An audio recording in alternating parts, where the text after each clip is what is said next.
Well, good morning, everyone. We have a quorum now, so we'll get underway.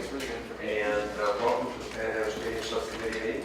Are there any changes to the agenda? There are no changes. Thank you. I motion to approve the agenda. Moved by Matthew, second by Glenn. All in favor? Carried. Declarations of interest. Anybody have any? Seeing none, can I have a motion to approve the minutes? Moved by Evelyn, second by Matthew. All in favor? Carried. We're now on to presentations, and the drums are rolling. And I call on a verbal update respecting the stadium construction from Infrastructure Ontario and ONSS. And Bruce, I understand you're here today to represent IO, and David Kirkland is also here.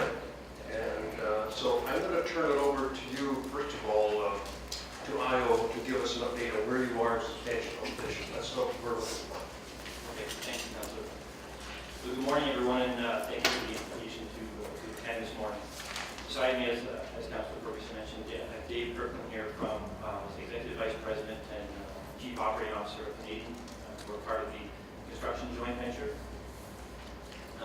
Since the last subcommittee meeting, IO's project management role has helped to ensure a number of things are completed, have been completed with material sports solutions in the stadium. Some of those items are installing. Bruce, can you hear it up to the microphone? Yeah, no, I can't. I couldn't hear how much you can hear.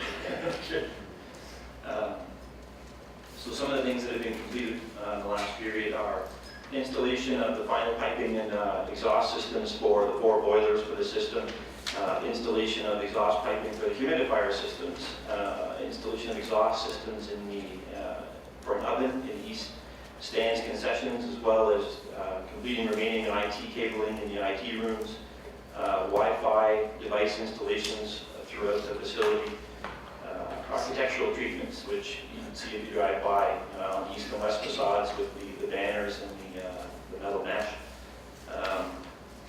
As well, throughout the stadium, metal guards around the structural cross bracings in the concession levels, and as well, commissioning has been advancing on the mechanical systems from what we reported earlier at about 90% to about 99% complete.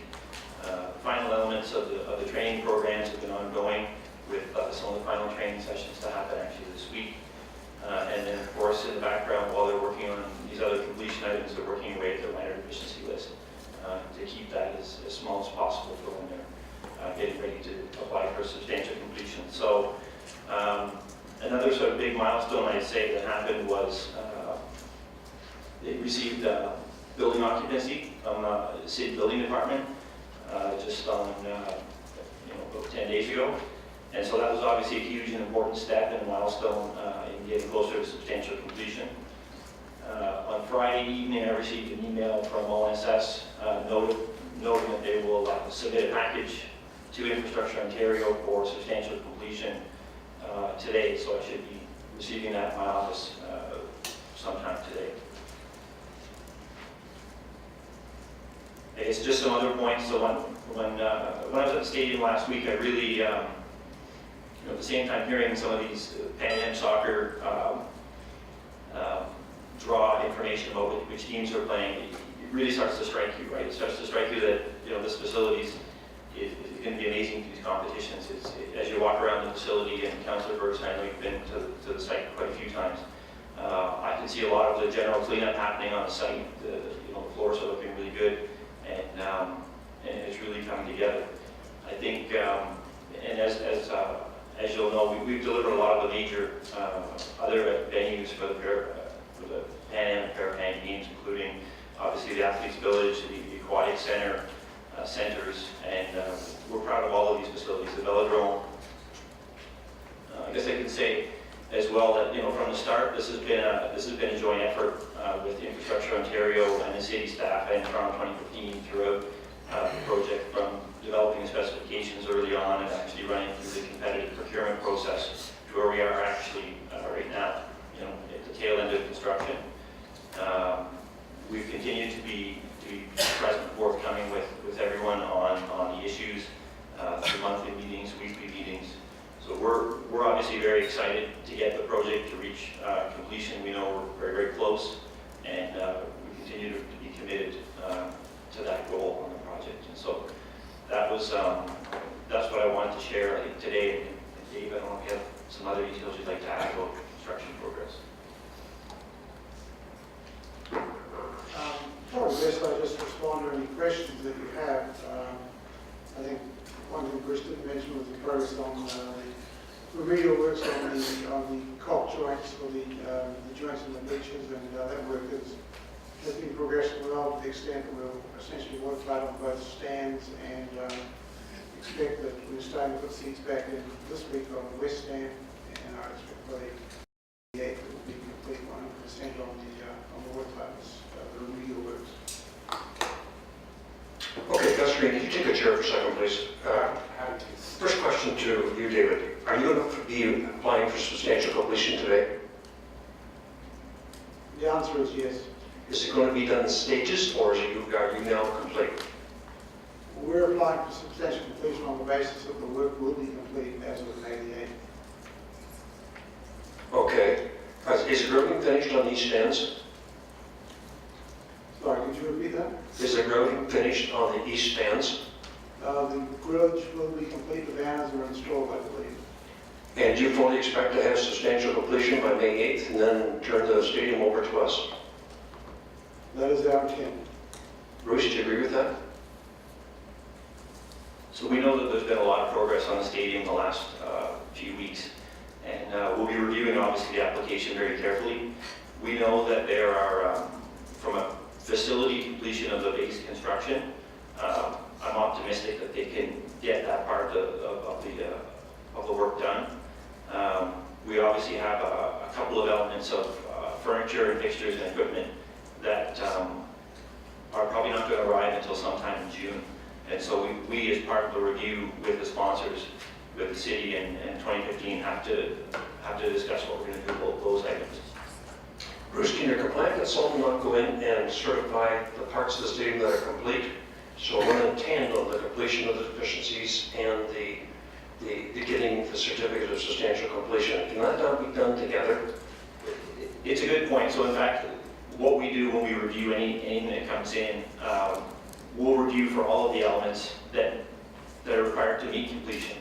And it's my view that from what I've seen from ONSS's progress and the progress that they're planning on getting done in the next 10 days, the facility will be in pretty good shape. I think they're going to have those elements done. And as I mentioned, they have some furniture items for the club level and the suite level that will not be in place until, I understand, the delivery sometime in June. Okay, but you can still give us a certificate of substantial completion without that furniture in there? That's a decision, it's a discretionary item that we need to obviously discuss with the city and with 2015. Okay, I know this committee, and I can only imagine how you must feel, how embarrassed you are this thing's 10 months late. And we've had to cancel community events in April. Do we have to now cancel community events in May? I think, we continue to focus on getting the facility complete. There may be other events that you have, and it's a decision the city has to make based on where we believe we're going to be in terms of completion. We know the upcoming events, the major events, but I imagine we have other events that Okay, did I read into that answer? You don't know? But that we can have community events in there? I'll go to SNAP next, but am I sensing, because in fairness to the community events, they need to have some lead time to reschedule. So should we be canceling May events in your view? I think it's a decision based, to be very, very honest, to be based on where we're going to be in terms of, May 8th, the facility is complete, but there's some furniture elements that aren't delivered. We have to make a hard decision on that.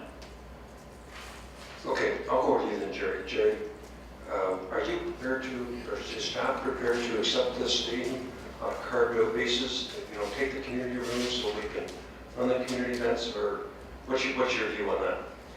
So where we're at is Bruce has explained the equipment won't be in there if we were to take it May 8th. But what we're looking at, and the independent certifier will do it, is there's still a number of non-compliant items. So there's the FF&E and the commercial operation, but there's non-compliant items. And I'll give you an example.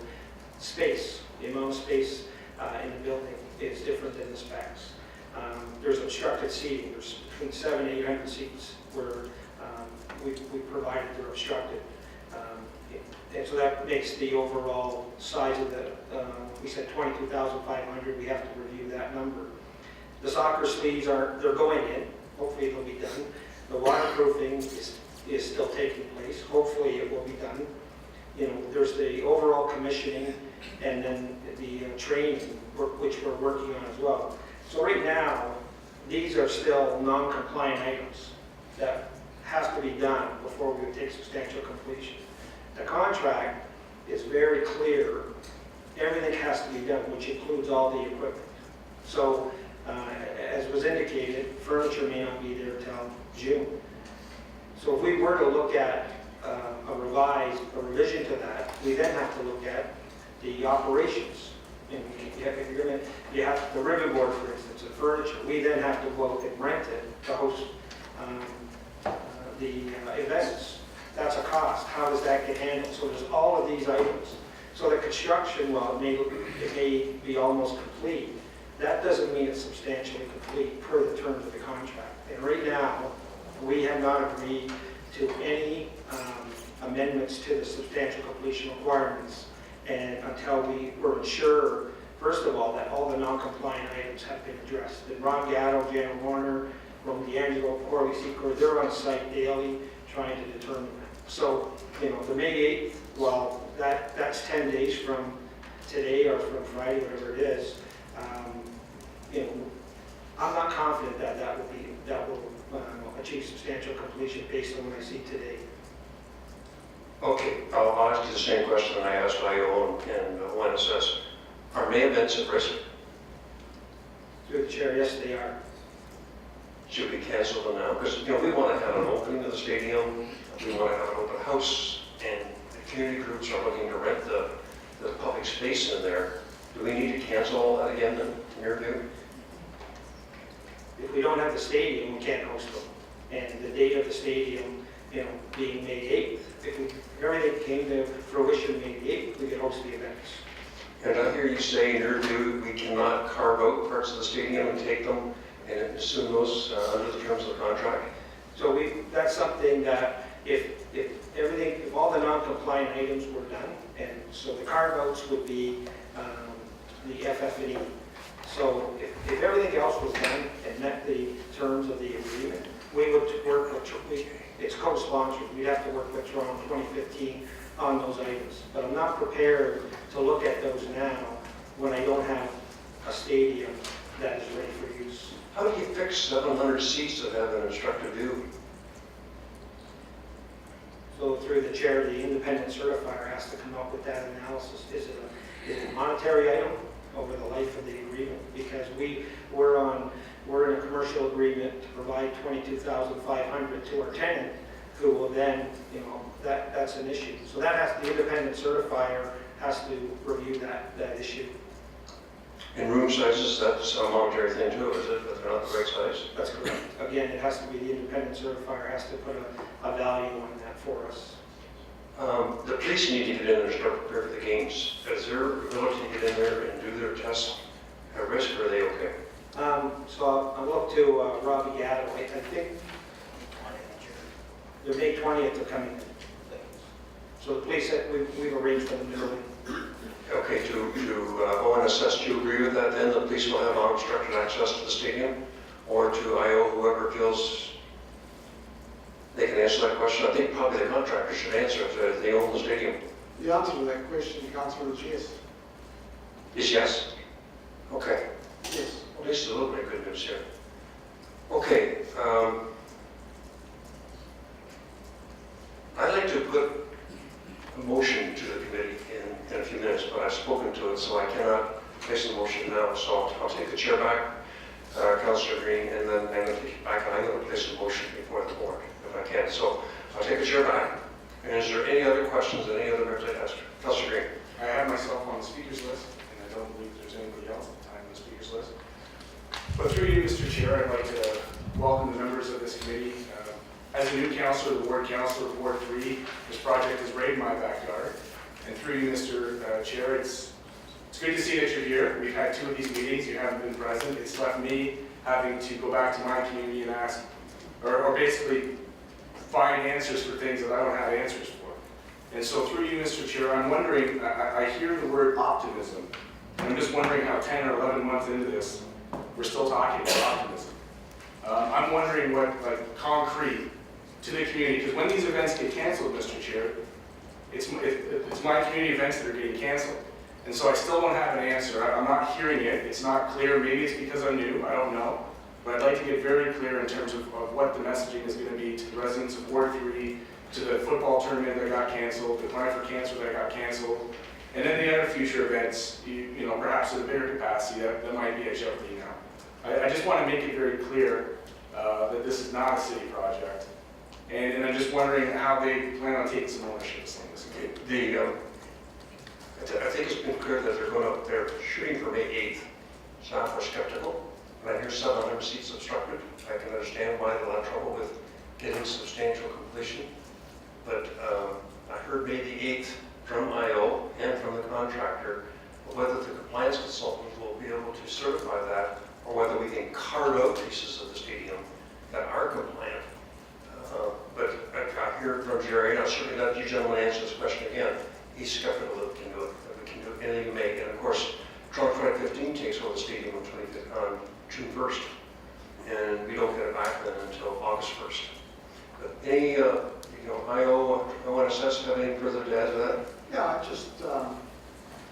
guess I want to point out that the facility does have occupancy, full occupancy, so from our perspective, from the user's perspective, we're targeting May the 8th to essentially have the facility fully complete with the exception of some of the carve-out items. I don't believe that the non-compliances, if in fact they are non-compliances, would impact the use of the facility. I'm a little puzzled, I guess. We have a facility which is, for all intents and purposes, almost complete. We have occupancy, full occupancy, so there's nothing precluding any user group using the facility. We had events back in the fall, obviously, we were much further advanced than what we were at that stage. So I'm just not sure. I mean, the city needs to make their own decisions as to whether they host events, but certainly from the perspective of ONSS, we're targeting to have the facility complete from May the 8th. Sorry, I can appreciate that. I've heard the optimism. In my experience over the last 10 months, maybe I direct this through you to staff, and what's the contingency should May 8th, and then I say this respectfully, not happen? Because where I'm sitting right now, and I don't know what faith I have in that process would actually come to conclusion. So it's a good reason to have faith. We've missed 1, 2, 3, 4, 5, 6, 7 dates already.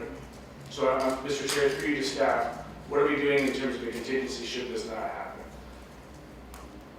Well, through the chair, the contingency is, we built it into the rentals in that if the stadium is not available, alternatives will have to be made. So we built the contingencies in the contract. The contingency, if the stadium's not ready, is for us to still pursue with IO as the project manager to get it done. I have no control, nor does Toronto 2015 over the contractor. So, our contingency is continue to work with both the IO and ONSS to get the stadium done. But as far as our commitment to organizations, we've built that in, and similar to the ones that we just canceled, it's very unfortunate, but that's a reality if we don't get those stadium. So, last question, just for my own clarity. Again, new councillor trying to wade through this 5-year debacle. They have suggested that it is up to us, based on, as I hear, occupancy, through you, Mr. Chair, to staff. Is that correct? And if that's so, then May 8th potentially could be open for business. Is that right? So through the chair, they'll submit their request for substantial completion to the independent certifier. IO will then comment on if they in fact believe that it is there. They do that each and every time. We rely on the terms of the contract we have, and substantial completion is very clearly, and I can't emphasize that enough, very clearly outlines what substantial completion is. So that's what we're relying on. Full occupancy does not mean we have substantial completion. That's critical to understand. It's one component And while the construction may be done, that doesn't mean they've hit substantial completion per the terms of the contract. Sir? Just last question then, through you to staff, because I get your optimism, but I'm going to direct this one to staff. Given the leaks, given that whole section that's tarped up, where does that play into this process? Is that something that is that one of the carve-outs then? Is that something that we would set aside until it's fixed? So through the chair, no, we would. That's a non-compliant. It has to be waterproof. Soccer suites have to be in. Commissioning has to be done. Training has to take place. Warranties have to be in place. So absolutely not. These are non-compliant items. So we would not even consider moving to the next step of carve-outs. And at this point, the carve-outs are not something we can do alone. We have to work with Toronto 2015. So there has been discussions, but there's been no confirmation of that. And we've been told that some of that furniture and equipment won't be there until June. And that's a significant problem for the ONSS and IO to deal with under the terms of substantial completion. So I think I'm getting a better understanding now, and I appreciate that very straight answer. So as I'm hearing, the optimism is that they'll have that fixed in 10 days, essentially. What I'm hearing is that the furniture and the compliance issues might not happen until June. Is that correct? Through the chair, I believe the furniture issues are into June. They may well hit those compliance issues by June 8th. Okay. Okay, that's good. Thank you. Evelyn? So I just have a question around to the chair, to the staff. Should we eke out this part of the stadium that the community can have an event there? What's the implication on your contract?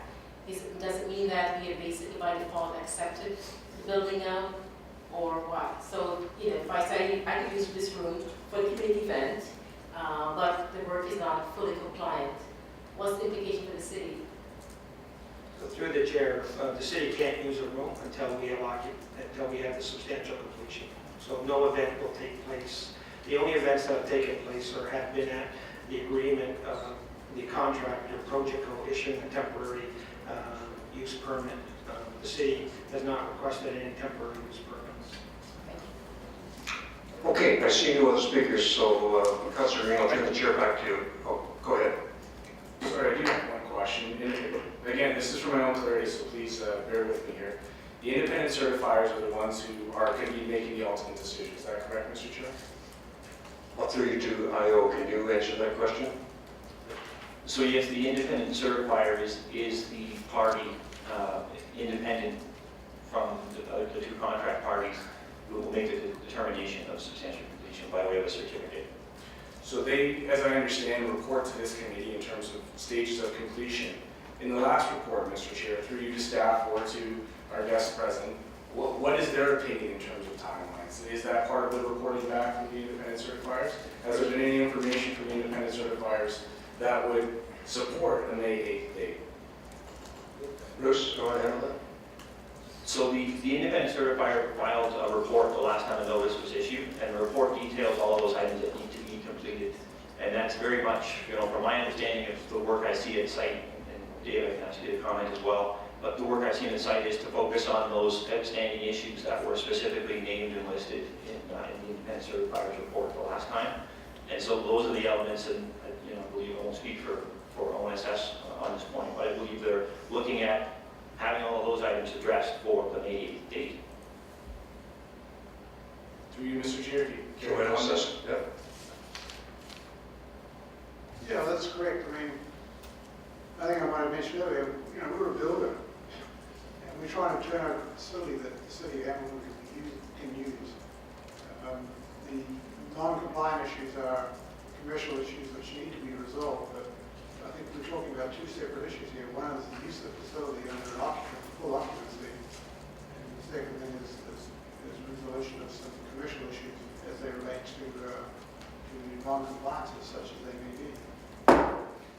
Mr. Chair, and I don't know, again, I probably only have a couple more months where I can fall back on this new thing here, but I'm hearing very different stories from this gentleman and our staff in terms of what our contractual understanding is, and maybe that's part of the problem, I'm not sure. But I'm hearing that this is a commercial issue, I'm hearing this is a substantial completion issue, and quite frankly, I'm still confused. So I do appreciate the fact that, you know, three or four meetings into this year that you guys are present, certainly adding an optimism that hasn't been present at this table for a while. It's just, I'm remiss that you guys weren't here back in January with us. Maybe get ahead of some of these questions from my own edification. Over to you, Mr. Chair. I'm still not clear. Am I the only one? Maybe two members of this committee. Am I the only one who's confused? No, I think we're all on easy with this. So the commercial issues, the contractor doesn't get paid $80 million until they get substantial completion. So I hope there's an incentive there to get it done and get that certificate. But yeah, I'll, if I can, I'm going to hand the chair back to you, Councillor Green. And quite frankly, I've had enough. I'm fed up. 7 dates have passed when we were told by this group that we could have that stadium. The first was a year ago, right now, guaranteeing we'd have it July 1st, then August 1st, then September the 1st, then November 1st, then January 31st, and then April 1st, and now May 8th. And quite frankly, I have no confidence in what I'm hearing. When I hear our General Manager of Public Works say we need to cancel the May events, I think it's time that we take some serious action on this. And so if I can get a seconder, I'd like to move that we direct the staff, mainly our General Manager of Public Works, to draft a letter to the Chairman of the Board of Infrastructure Ontario, advising him that the schedules have been unconscionable, PanAm Games are now at risk, and we simply can't accept that embarrassment, and get a firm date from the Chairman of the Board when this thing will be done, so we can have some confidence that we won't be embarrassed to the world when PanAm Games come in here. So I'd like to move that, direct the General Manager of Public Works to craft a letter to the Chairman of the Board to ask those questions. If I can get a seconder, Mr. Chair. I'll second. We have a seconder, Councillor Farr. And just, go ahead. Randy, would you like to speak to the motion? Well, just that, you know, I am pleased that the Infrastructure Ontario and the contractors here today, they've avoided us for the last 2 meetings. But it's a moving target. I can't get my arms around it anymore, and I have no confidence in what we're being told. So I think we need to take the highest level, and I would hope that Jerry would feel comfortable copying the Premier, or at least the Minister, on this, because it's now a serious matter. I think we've been incredibly patient through the winter, and rightly so, because we didn't need it. But now we're inconveniencing the public. I don't know when we can even have an official opening of the stadium. I mean, if we saw in the letter from Mr. McKendrick that we're going to be very proud of this. Well, we can, well, better be. We spent $145 million on it. But we can't get inside the darn thing to be able to have an official opening, have an open house for the public to see it, and move forward with events there. And I'm just tired of hearing new dates, moving target. So I encourage the committee to support this motion and to elevate this to the Chairman of the Board, the copies to the Premier and to the Minister, on asking for a hard and firm date so the PanAm Games are not put at risk. I'll hand it back to you, and I have my slides. Okay, so I'll take the chair back, then you have comments on it? Just as a comment, I share your embarrassment. Certainly in my community where this is being built, not only is it a delay for the community to access it, but this is a delay and an inconvenience and an encumbrance on the people who live in that community. This is a year of extra construction they've had to deal with, debris, truck traffic, and everything else that's gone along with this process. I have to take those calls. I have to answer those calls and try to respond. And so I share that and certainly support this motion. It is really unfortunate that a year after an intended completion date that we're still at this table, still having this conversation. My thought was, as a new councillor, I would have the tour back in November of last year. And so, you know, the jokes that were made in terms of this, you know, potentially being a year late, back a year ago, are coming to fruition, and I certainly share your embarrassment. So I support this motion, and look forward to getting some concrete answers, ones that aren't as confusing as the ones that I've heard today. Thank you. Any other discussion on the motion? Seeing none, all in favor? Carried. Carries unanimously. Thank you. Thank you, gentlemen. We now have a presentation, I'm sorry, by Harji Bija, I hope I pronounced that properly, President Tier Canada, respecting the Hamilton Niagara Investment Playbook. Harji, want to come to the podium?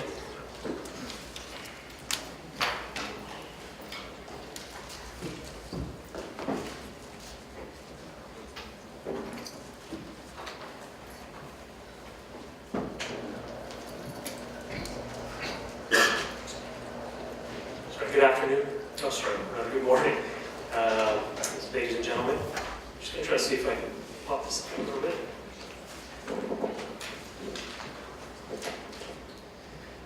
So my name is Harjit Bajaj, CEO, President of Tierra Business Solutions Canada, and in partnership with Economic Development Hamilton and Niagara Region, we have developed a playbook for the investment opportunities in the Hamilton-Niagara region.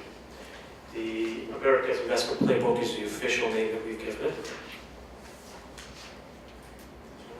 Over the course of this presentation is describe the principles behind the playbook, the platform, and then also describe some of the events that will take place over the course of the 2 weeks, which intentionally coincide with the PanAm Games. So that being the agenda, I will move forward from there. If I may request, is there a way to move this up? I think it'll be a little difficult. It's fourth place then.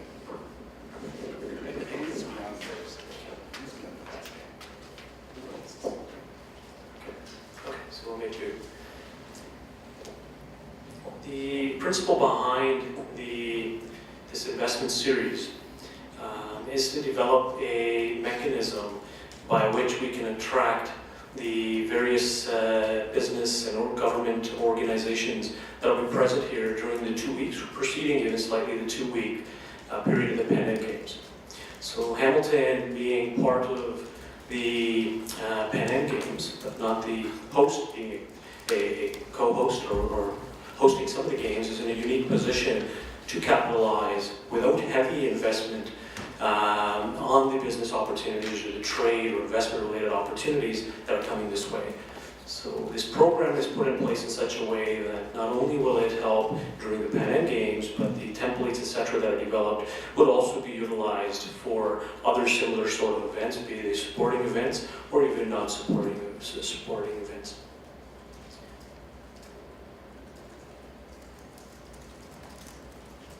Again, the goals are quite clear from our standpoint. It's not a show and tell sort of a 2-week series. It's not a tourism-oriented 2-week series. For us, it's a very business-oriented series.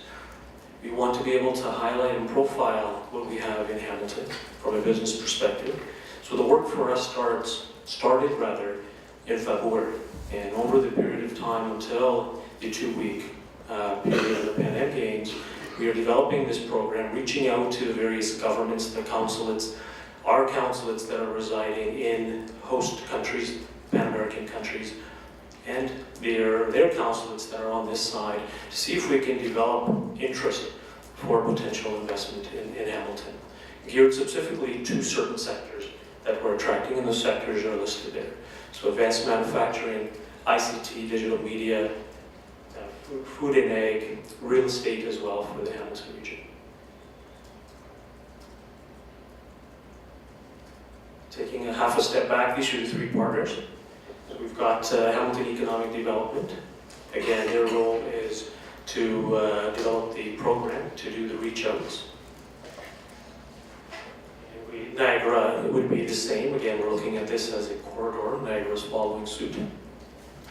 And for Tierra Canada, we are definitely involved in developing the program, but also aggressively involved in developing leads and creating some real business opportunities through our background and the work that we've done in the past in market development and economic development.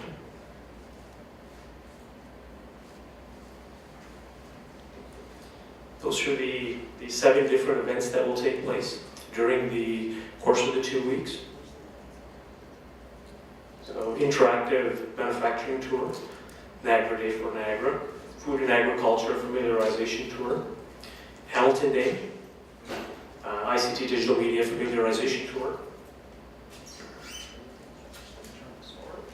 bilateral trade forum, and then the real estate and development familiarization tour, and starting on the 14th of July and ending on the 23rd.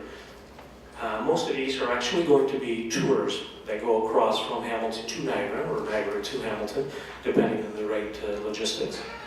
And they will end here in Hamilton at the Hamilton Trade and Investment Center, which is the 21st floor of the Stelco Tower. And post that, there is a suite that rented at the games at the PanAm Stadium, and we hope to be able to entertain the guests again from a business standpoint, having a captive business audience in the suite for further business discussions. So I'll quickly go through each of the tours. This material is with you, it's in your documentation, so I won't belabor the point. Objectives of each of these sessions being, again, to highlight industry, highlight the talent that's available here in Hamilton. And on top of that, we also want to highlight education as well. So education from a skills standpoint and also from an R&D standpoint. So we're highlighting the Mohawk College, various programs, innovative programs at Mohawk College, and the various innovative R&D programs at McMaster University.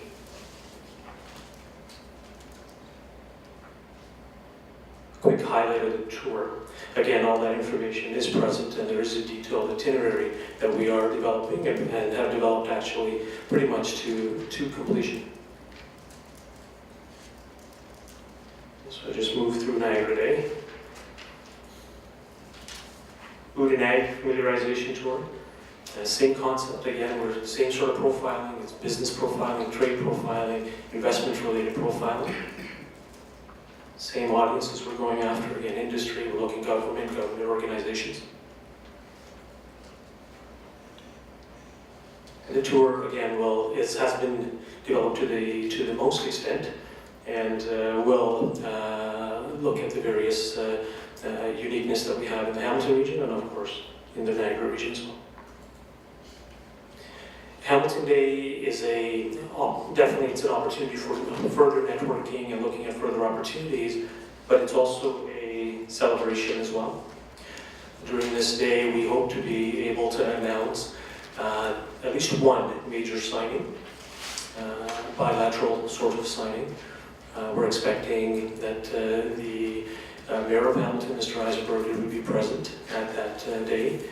Opportunity again to highlight to the various dignitaries that we expect to attend from the target countries, from the Pan-American countries. And then break up into a few streams.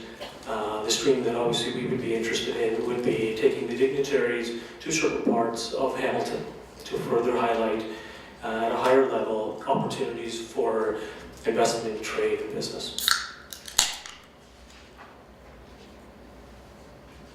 And there's a highlight of what the itinerary for the Hamilton Day would look like. So as you can see, definitely the West Harbor, tour of the educational facilities, Mohawk, McMaster, lunch event at the Hamilton Club. So we definitely look at the members of the council and our mayor as well for an opportunity to be present on Hamilton Day and provide a further opportunity to concretize any business opportunities, investment-related opportunities that may arise. And even during the tour, where we take the dignitaries around Hamilton, there may be opportunities there as well.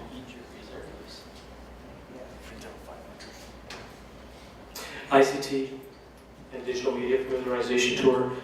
Again, same sort of profiling, same sort of highlighting of trade, investment, and partnerships. And there's a highlight of the tour there as well. A bilateral trade forum will be held as well. This would be an open forum. Again, we're looking at Pan-American countries and the Hamilton Niagara region, and looking for mechanisms by which we can highlight the real opportunities available for not for just Canadian, but for Hamilton and Niagara companies and organizations and institutions to be able to develop trade. Again, we see definitely a role for our members of council and our mayor to be present at this event, and there'll be various dignitaries from the various countries of focus presenting as well the unique opportunities in their regions. the agenda of which has been developed as well. Again, the highlights, as mentioned, would be an opportunity for the mayor to highlight the opportunities in the Hamilton region and have presentations from the various members, or the consulates rather, of the target countries presenting as well. A panel will be put in place to talk about real opportunities and challenges and how to overcome those challenges in doing cross-border business. So we're expecting the likes of Export Development Canada, Business Development Bank of Canada, Ministry of Economic Development and Innovation, and these sort of partners to participate. Real estate and development familiarization tour. We feel that there's a unique opportunity in the Hamilton area in this particular sector.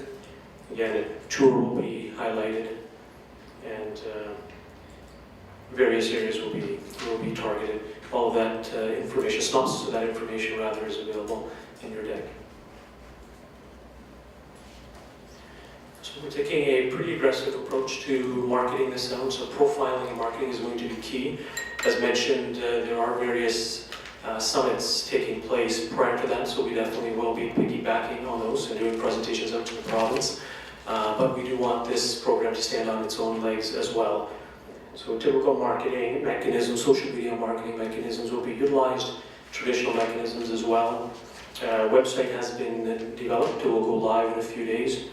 Also Facebook, Twitter, YouTube, all of which are currently already presently used by the city, will be further augmented with this investment series information, 1-800 number. And of course, there'll be manned and emails as well, email opportunity for interaction as well, which will be manned as well.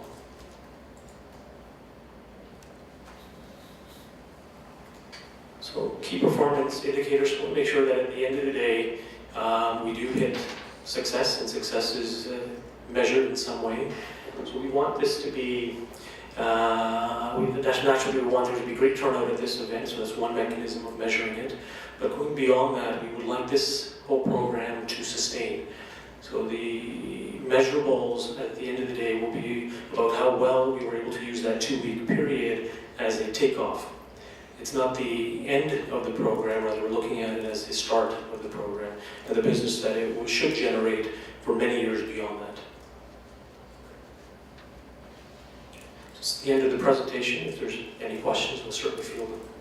Thank you very much. This is exactly what we want to do. Use leaders of PanAm games that business leaders are in the town, and use it as a way to promote our city as part of the payback for hosting something like this. It sounds like you've got it well thought out. Councilor Green has a question.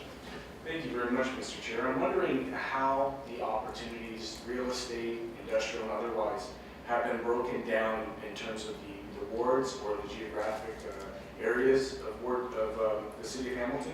And I say that because as a Ward 3 councillor, I understand the brownfield opportunities that are present.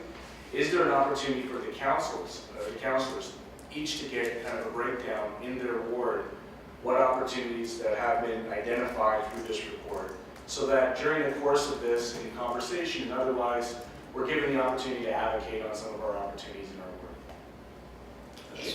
That's definitely a very good point. So we are doing some due diligence around that. We're looking at obviously the West End Harbor, looking at other areas too. So over the course of the next 2 months or so, we certainly would love to engage any of the councillors that may feel that there's some opportunities in that area. And we would put it through our due diligence and see if we can profile those opportunities and build them into the tour. Mr. Chair, I certainly appreciate that as an answer, but perhaps at the appropriate time as a direction, because I believe every ward has opportunities, that we have that included in this report, so that as councillors we are aware of where there are those crossovers. And I say that because I know how time goes and these reports go, and there's an opportunity here that I don't want to miss.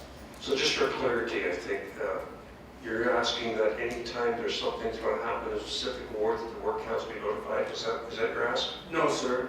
Mr. Chair, what I'm asking, based on this report, and given the opportunities, particularly to industrial and real estate that will be identified, that if there are, through this report, identified opportunities as they pertain to the councillors, i.e. agricultural in our rural areas, is industrial, clean technology in our pristine parks, and so on and so forth, that we're given a brief on that so that we're aware of it in our conversations and in our own personal networking and so on and so forth. It just seems that this is a perfect opportunity to have the most up-to-date snapshot of where our SWAT is in the city in terms of our opportunities and strengths.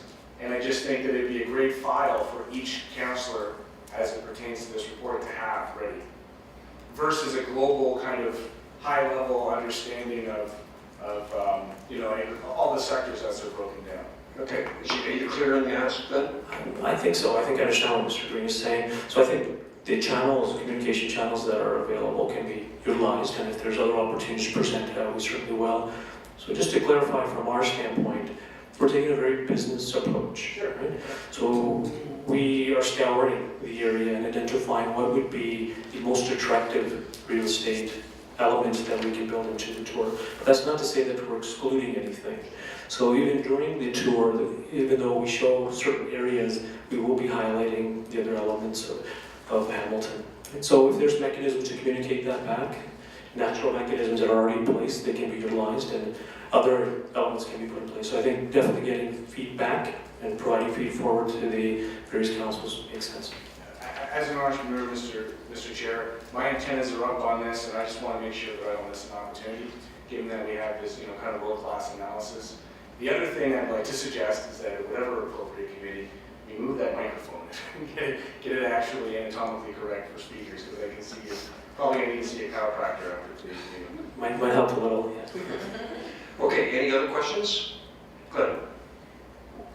I think it's an excellent presentation, and I like the business discipline you brought to how you're tackling this. Having worked in South America and seeing the passion they have for soccer, and having integrated a bit with the higher end people in some of those countries,